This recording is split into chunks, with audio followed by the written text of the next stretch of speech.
այդպիսին բան կարող է ստացվել։ Կներեք, մեկ հարցեր բան վաճառել։ 207 միլիոն դրամը, որ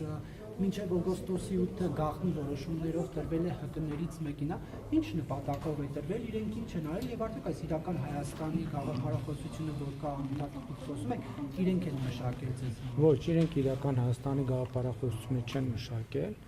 Դա շատ կարևոր հետազոտություն է եղել կառավարության համար, քաղաքականություններ մշակելու տեսակետից եւ ես կարծում եմ, որ դա շատ կարևոր համագործակցություն է եղել եւ շատ արդյունավետ եւ ընդ որում էդ էլ հրապարակային է դրված։ Հրապարակային ամեն ինչը դրված գաղտնի եւ օգոստոսի 8-ին ինչ կապ ուներ, որ օգոստոսի 8-ից հետո գաղտնազերծ։ Որովհետեւ դա մի ժամանակաշրջան էր, որ մենք եւ ես կարևոր էի համարում, որ գաղտնի լինի եւ որպեսզի այդ թվում արտաքին ուժերը չտիրապետեն այն տեղեկություններին, թե ենթատեքստային եւ սոցիալ հոգեբանական ինչ թեմաների վրա է աշխատում Հայաստանի Հանրապետության կառավարությունը։ Բայց այդ աշխատանքը չափազանց կարևոր աշխատանք է, ես դա շատ բարձր եմ գնահատում եւ իմիջ այլոց որպես խորհուրդ եմ տալիս նաեւ կարդալ այդ նյութերը, որովհետեւ դա այդտեղ շատ կարևոր նյութ է մեր մասին առաջնորդության եւ հանրության հարաբերությունների մասին, մտածողության բանաձևերի ձևավորման մասին, ինքը ուղղակի շատ հետաքրքիր գիտական, հետազոտական, բայց նաեւ գիտահանրամատչելի։ Առայժմ հեղինակի ձեր մասին գրված գիրքն ենք կարդում։ Գիտեք, ճիշտ եք անում, որ կարդում եք, ես ձեզ ասեմ։ Դրա շրջանակներում է նաեւ ձեր մասին, հեղափոխության մասին Վարդան Ազատյանը գիրք գրել։ Ես ձեզ ասեմ, որ մեր հանդիպումը տեղի է ունեցել այդ գրքի առիթով, որովհետև ես ինքս եմ ցանկություն հայտնել հանդիպել, ինչն է հետազոտության հիմնական արդյունքը եւ հետազոտության հիմնական նյութը, թե ինչպիսին է Հայաստանի Հանրապետության քաղաքացիների ընկալումը պետության եւ քաղաքականության գործառույթների մասին, ինչպես է դա ձևակերպվում հանրային մտածողության մեջ եւ ինչպես է ձևակերպվում պետական ինստիտուտների եւ քաղաքականությունների մեջ։ Եվ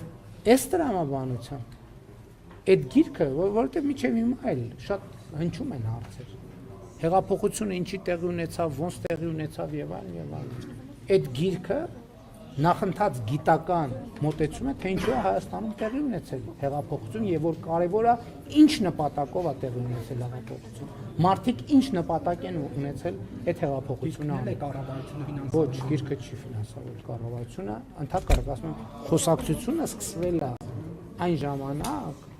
երբ որ այդ գիրքը իմ ձեռքն է ընկել եւ ես կարդացել եմ, ես տեսել եմ, որ այդ գրքի թեման դա հեղափոխության մասին չի, դա մարդկանց եւ պետության հարաբերությունների մասին է։ Ես տեսել եմ, որ գրքի թեման շատ կարեւոր է, բայց անավարտ է։ Պետք է հետազոտությունը շարունակել արդեն ոչ թե փողոցի process-ների արդյունքում հեղափոխական, այլ պետության եւ մարդու հարաբերությունների մեր պատմությունը պետք է ուսումնասիրել, որովհետեւ մենք պետականության շատ երկար պատմություն չունենք, պետք է ուսումնասիրել ոնց ինչ բանաձևերի շրջանակում եւ ինչ ճանապարհով են ձևավորվել պետության եւ մարդու քաղաքացու հարաբերությունները եւ քաղաքացու պետության ընկալումը եւ պետության քաղաքացու ընկալումը։ Բայց կոռուպցիոն ռիսկեր չկան այլ։ Բայց դա բանախոսը չի հարգելի, չեմ դժգոհում, Ես կարծում եմ, որ ինֆորմացիան բաց է եւ նրանք ովքեր պետք է առանց մրցույթի պետք բյուջեի 7 միլիոն առանց մրցույթի գիրք գրած անձին տալ գիրքը իմ մասին չի, գիրքը հեղափոխության մասին է, սկսենք դրանից։ Հենց ես նոր այդ նկարագրեցի, հա, գիտեք, մոտավորապես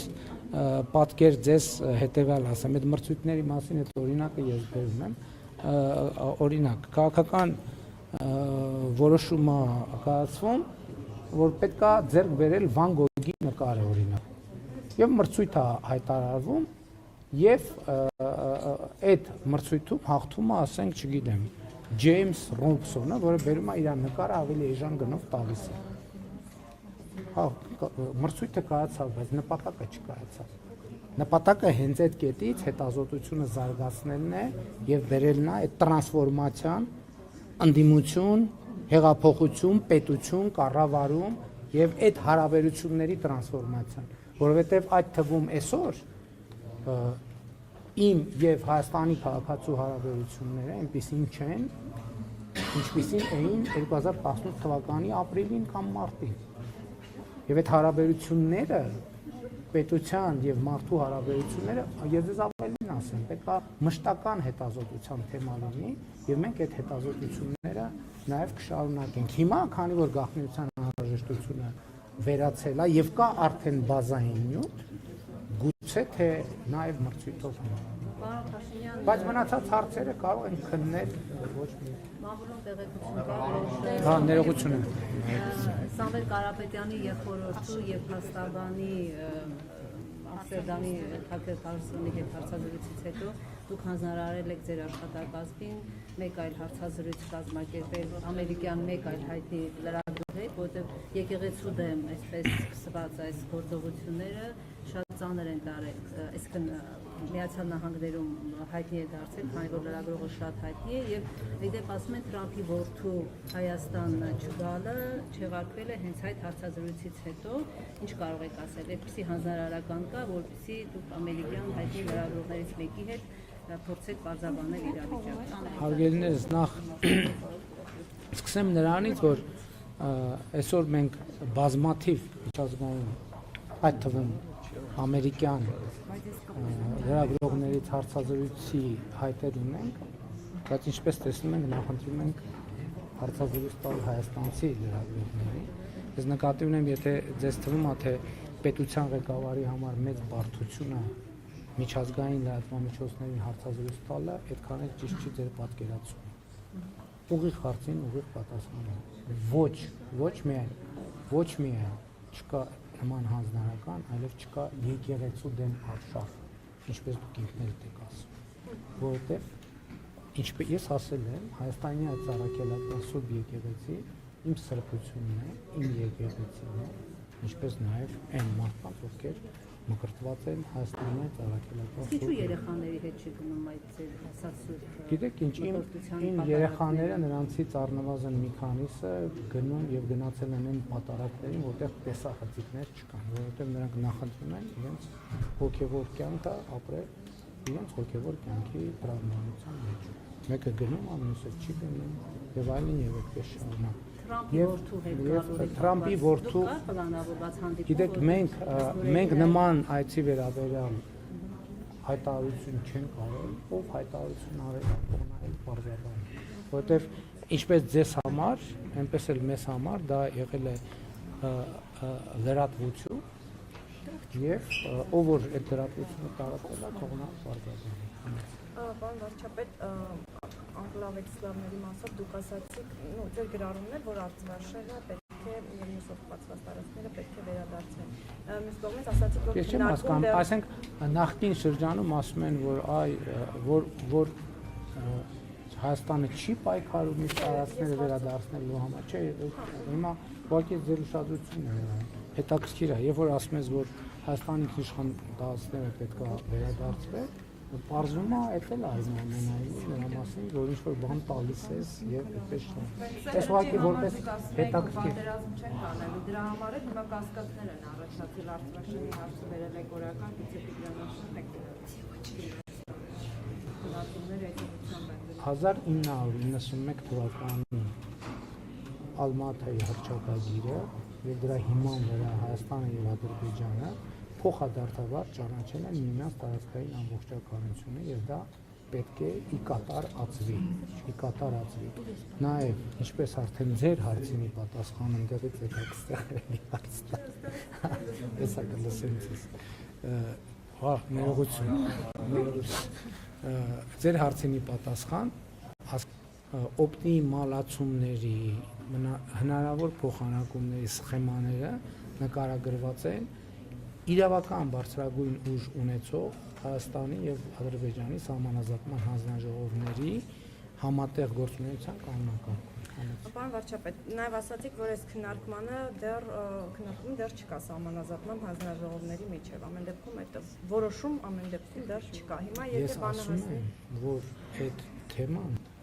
դեռևս սեղանին դեռ չի դրվել եւ այդ process-ը հիմա եթե այդ երբ որ լինի, երբ որ այդ process-ը լինի, ձեր կառավարության հստակ դիրքորոշումը ո՞րն է, անկլավների եւ էքսկլավների վերահսկողությունը մնա այնպես ինչպես կա, թե լինի փոխանակում, այսինքն երբ որ դուք ասում եք, որ Արցվաշենը պետք է վերադարձվի,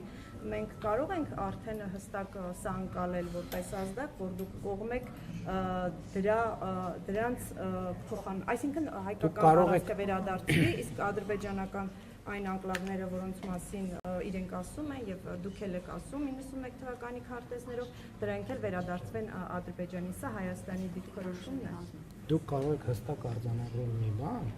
որ Հայաստանի կառավարությունը առանց ժողովրդի դիրքորոշումը իմանալու չի կարող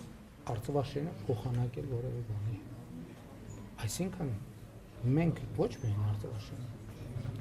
Հայաստանի ինքնիշխան տարածքի մոտ։ Ես հարցնում եմ ձեր դիրքորոշումը ո՞րն է։ Իրավիճակը մնա այսպես, թե այն մյուս սցենարով։ Ես այդ հարցին չեմ անդրադառնա, որովհետև նախ ինչպես ասացի, իմ նախկինում արձանագրած դիրքորոշման համաձայն պետք է մի հատ իրավական հիմքեր նայենք։ Այսինքն հիմա դուք ինձ ինչ հարց եք տալիս, ձեր դիրքորոշումը ո՞րն է։ Այդ իմ ընկալմամբ իրավական արձանագրումներ չտեսած վիճակում ես դիրքորոշում արտահայտել։ Պետք է կողմից էլ ասում եք 91 թվականի քարտեզները չեն ներառում անկլավները։ Չէ, ես դրա համար այդտեղ գիտեք, էլի են ասում են, այդ ասածների մեջ նրբություններ կան։ Այդ ասածների մեջ նրբություններ կան։ Հիմա, երբ որ կլինի խոսակցությունը, Ադրբեջանը կբերի իր փաստարկները, մենք կտերենք մեր փաստարկները եւ կտեսնենք կհամեմատենք։ Երբ որ եւ եթե արձանագրվի, որ կա այսպիսի թեմա 1, այսպիսի թեմա 2, այն ժամանակ արդեն կսկսենք մտածել դիրքորոշումների մասին։ Այդ արձանագրվածը ինքը մենք առաջարկում ենք փոփոխության ենթարկվի, թե չէ, բայց քանի դեռ չի արձանագրվել դե յուրե որևէ բան, դա քննարկելը ինքնին մեթոդական սխալ է։ Եվ մի կարճ հարց էլ պարոն վարչապետ, դուք ասացիք, որ դուք ասացիք, չէ, արդեն բոլորը էլի բանի մասին, հատուկ ծառայ։ Չէ, Ցորենի հետ կապված է, Ցորենին անդրադառնանք։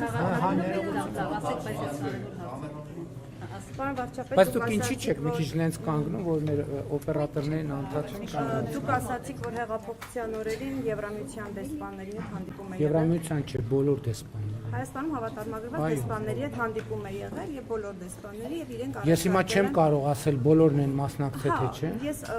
ուզում եմ հետեւյալը հասկանալ, որ օրն է եղել այդ հանդիպումը, եթե կարող եք հիշել օրը ասել եւ կոնկրետ ինչ աջակցություն են ձեզ առաջարկել Եվրամիության։ Գիտեք,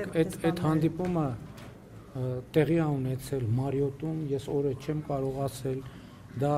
ուղիղ եթերում ես գնացել եմ այդ հանդիպման, չի լուսաբանվել այդ հանդիպումը։ Ինչ աջակցություն են ձեզ։ Նրանք առաջարկել են միջնորդություն, ես մերժել եմ։ Ես ասել եմ, ես կարիք չունեմ օտար երկրա ներկայացուցիչների միջնորդության Հայաստանի Հանրապետության ներսում մեր հարաբերությունների համար։ Աջակցության մասին։ Այդ է եղել աջակցությունը, միջնորդություն։ Այսինքն աջակցության մասին չի եղել։ Աջակցություն միջնորդությունով, իրավիճակը։ Ոնց լուծվի, ոնց հանգուցանք։ Ես չեմ հարցրել, որովհետև ես ասել եմ, որ այդ բանաձևը ինքնին ինձ համար ընդունելի չի, մեզ համար։ Պայմանավորվում ենք վերջին հարցը Ցորենի վերաբերյալ։ Վերջին 15։ Վերջին հարցը։ Վարչապետ Ցորենի Չէ, որ է տարածել Ցորենի հարցը բանվարչապետում է հրաժարվել ռուսական հացահատիկից ի օգուտ ուկրաինականի։ Չի կարող այդպես։ Պարոն վարչապետ Ցորենի հետ Մի րոպե, դե գիտեք, էտով է հայտարարել։ Նախ ես սկզբունքս առաջի անգամ խախտում եմ եւ իմ չկարդացած բանը լուրը մեկնաբանում եմ, բայց ասում եմ դա Էդ էլ 1000 ներողություն բացարձակ անհեթեթություն։ Բացարձակ Պարոն անհեթեթություն։ վարչապետ Ցորենի Կներեք, բայց ամբողջական կարող պատճառներով ցանկանում է անջատվել Մոսկվայից եւ օգնել Կիևին, այս դեպքում ուկրաինական Ցորենի մասին։ հիմա արդեն գնացինք, այսքան կարդացինք Ցորենի մասին բան չկա։ Ցորենի Ցորենի մասին քննադատություններին, ընդդիմության քննադատություններին։